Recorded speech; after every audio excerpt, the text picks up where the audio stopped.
Chào các bạn đã quay lại với kênh Cô Ba Bình Dương. Món đậu hũ dùng thịt sốt cà chua tuy đơn giản nhưng ngon và rất đưa cơm. Một gợi ý không thể bỏ qua cho bữa ăn thường ngày thêm phong phú. Món này có màu đẹp, đậu hũ mềm thấm sốt, không bị nát, phần nhân béo thơm, đậm đà và hấp dẫn. Bây giờ mình mời các bạn cùng tham khảo cách làm đậu hũ nhồi thịt sốt cà chua của mình nha. Nhớ đăng ký kênh để cập nhật những chia sẻ về nấu ăn mới nhất của mình nhé. Phần nguyên liệu chính là 7 miếng đậu hũ đã chiên sẵn, cạnh khoảng 6 x 6 cm cùng một số thành phần khác. Các bạn theo dõi trên màn hình nha.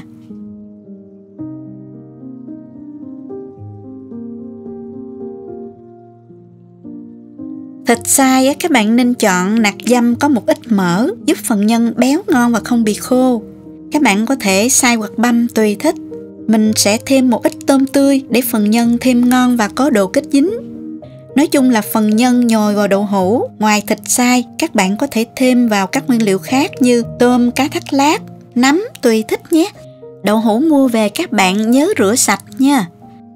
Bây giờ mình sẽ cắt đôi miếng đậu hũ này ra. Các bạn cũng có thể cắt xéo gốc tùy thích. Đậu để nhồi thịt các bạn nên chọn miếng đậu hũ có độ dày một chút, thì khi mình lấy bớt phần đậu bên trong ra, miếng đậu sẽ không bị sát vỏ. Khi chiên đậu hũ sẽ không bị nát mà vẫn còn độ thơm béo. Mình dùng cái muỗng nhỏ này để lấy bớt đi đậu hũ bên trong ra để dễ nhồi nhân nha các bạn. Phần đậu thừa này các bạn cho vào nhân cũng được, còn mình thì dùng để nấu canh hẹ cho bữa trưa hôm nay.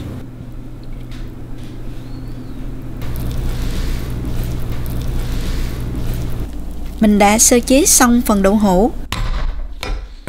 Bây giờ mình băm đầu hành lá nè. Còn lá hành thì mình cắt nhỏ. Băm tỏi ra luôn. Hành tím mình cũng băm ra luôn nha các bạn. Chỗ tôm này thì mình băm nhuyễn.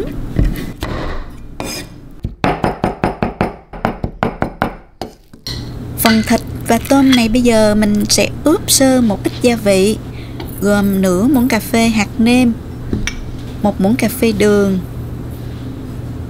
nửa muỗng cà phê bột ngọt, 1 muỗng cà phê dầu hào, 1 muỗng cà phê dầu mè, nửa muỗng cà phê tiêu và 1 muỗng canh đậu hành và hành tím băm.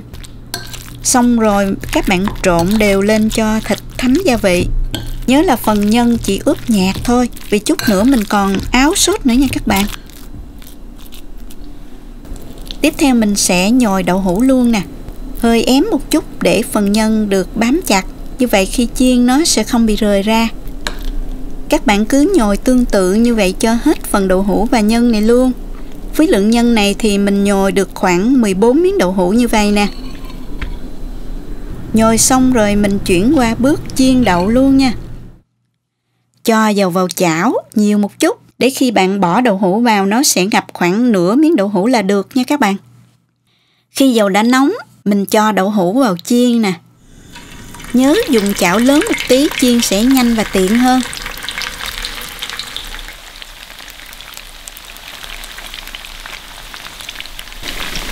Mình chiên khoảng 3 phút tùy theo độ nóng của dầu và chảo.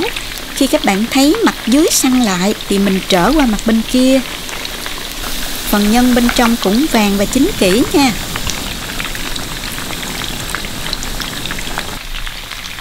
Vàng như vậy là được rồi nè. Mình vớt đậu hũ ra và để trên miếng giấy thấm dầu cho ráo.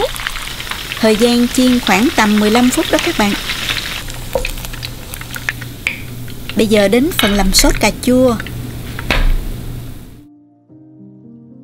Cà chua này mình sẽ cắt sơ cho đứt phần vỏ mỏng, nên lựa cà chua thật chín sẽ dễ bóc vỏ và màu sốt cũng đẹp hơn nữa nha. Xong rồi các bạn cho vào trong cái dĩa này và mình sẽ cho vào lò vi sóng quay trong khoảng 1 phút. Nhớ là không cần bọc giấy ráp đâu nha. Xong rồi, bây giờ mình lấy ra và bóc vỏ nhé. Các bạn thấy không? Sau khi quay xong chúng ta sẽ bóc vỏ cà chua rất là dễ. Mình thấy cách này làm nhanh và tiện lắm. Các bạn thử làm giống mình nha.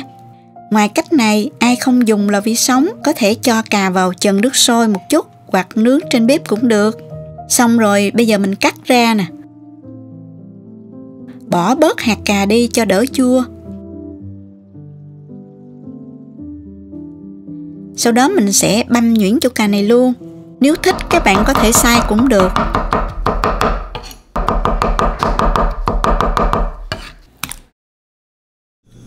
Và bây giờ mình sẽ làm sốt cà chua luôn. Cho vào chảo một muỗng canh dầu ăn nè. Đợi cho dầu nóng. Cho vào một muỗng canh hành tỏi, phi thơm. Và cho hết phần cà chua đã băm vào. Xào lên cho cà chín mềm nè. Các bạn xào cà chua từ 5 đến 7 phút thì thêm vào một chén nước và tiếp tục rim với mức lửa vừa cho cà mềm nhừ. Khi thấy cà mềm nhừ và sốt cạn bớt, mình sẽ cho thêm 4 muỗng sốt cà đóng hộp vào.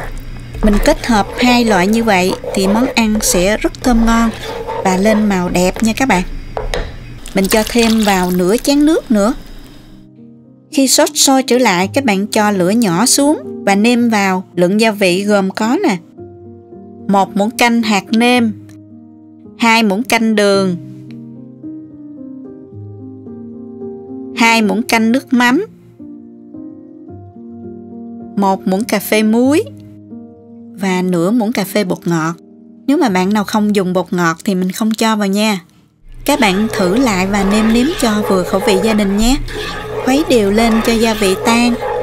Và mình cho luôn phần đậu hũ vào rim cùng sốt luôn nha. Trở đều hai mặt để đậu hũ thấm sốt. Và mình sẽ rim trong 5 phút nữa là được.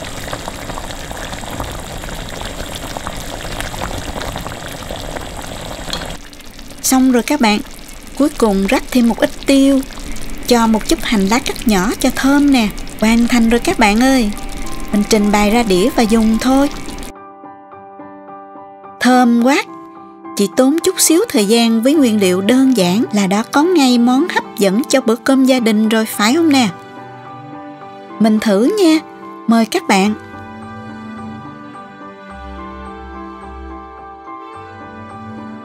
Đậu hũ mềm, nhưng bên trong thơm, béo, hòa quyện cùng sốt có độ mặn vừa, vị ngọt nhẹ và chua thanh của sốt cà, kích thích vị giác quá. Ăn không hề ngán luôn nha. Món này theo cách ăn của mình thì mình thích sốt không nên quá nhiều, có độ sệt một chút. Sốt áo đều lên miếng đậu hũ và dư lại một ít vừa phải mới ngon. Các bạn có thể ăn kèm với một ít rau thơm như quế, húng cây, tía tô thì càng hấp dẫn hơn nữa. Chúc các bạn nấu và thưởng thức thật ngon cùng gia đình nhé. Cảm ơn các bạn đã luôn đồng hành và ủng hộ kênh Cô Ba Bình Dương. Nhớ đăng ký kênh để cập nhật những chia sẻ về nấu ăn mới nhất của mình nhé. Các bạn cũng có thể truy cập website cobabinhdương.com để tham khảo thêm nhiều công thức nấu ăn dưới dạng bài viết nha. Chào tạm biệt và hẹn gặp lại.